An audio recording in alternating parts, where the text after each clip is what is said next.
Vladimir Poutine est né le 7 octobre 1952 à Leningrad, Saint-Pétersbourg, en Russie. Issu d'un milieu modeste, il est le troisième enfant et le seul survivant, après le décès de ses deux frères aînés, Victor et Oleg, décédés en bas âge dans les années 30. Après la Seconde Guerre mondiale, ses parents trouvent un emploi à l'usine ferroviaire de Leningrad. Très sportif, Vladimir Poutine pratique le judo et le sambo, un sport de combat russe qui lui permet de participer à de nombreuses compétitions. En 1970, il s'inscrit à l'université de Leningrad, d'où il sort diplômé en droit en 1975.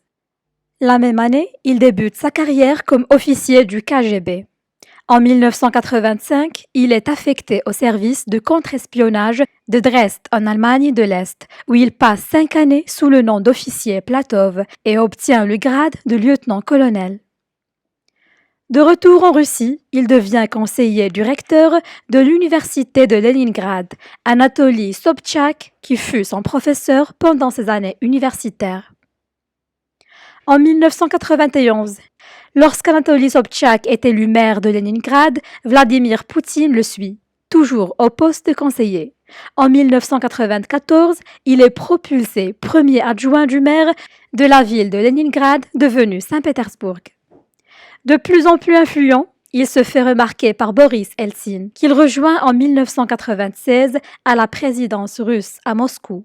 Il dirige notamment le FSB, Service fédéral de sécurité qui remplace le KGB, avant d'être nommé Premier ministre de la Fédération de Russie en août 1999. Quelques mois plus tard, suite à la démission de Boris Eltsine, en décembre 1999, il assure la présidence par intérim. Le 26 mars 2000, Vladimir Poutine est élu, dès le premier tour, deuxième président de la Fédération de Russie, puis réélu en mars 2004. Ces deux mandats permettent au pays de se relever économiquement. Vladimir Poutine souhaite rendre à la Russie sa grandeur d'OTAN. Pour lutter contre l'exil fiscal des oligarques financiers, il emprisonne certains d'entre eux, dont l'ancien président du groupe pétrolier, Yukos Mikhail Khodorkovsky, emprisonné en Sibérie pendant 10 ans. Lors de la campagne présidentielle de 2008, Vladimir Poutine désigne Dmitri Medvedev comme son successeur légitime à la présidence de la Russie, sous la bannière du Parti russe uni, à condition qu'il soit nommé Premier ministre en cas de victoire.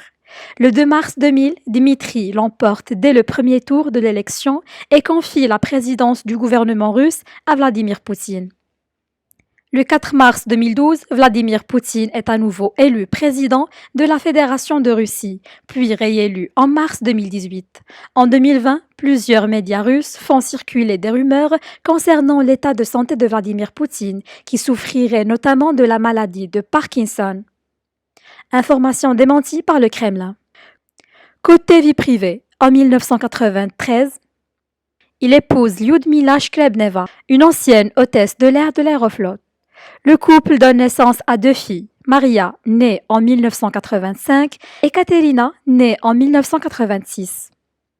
En juin 2013, lors d'une interview télévisée, le couple annonce avoir divorcé après 30 ans de mariage.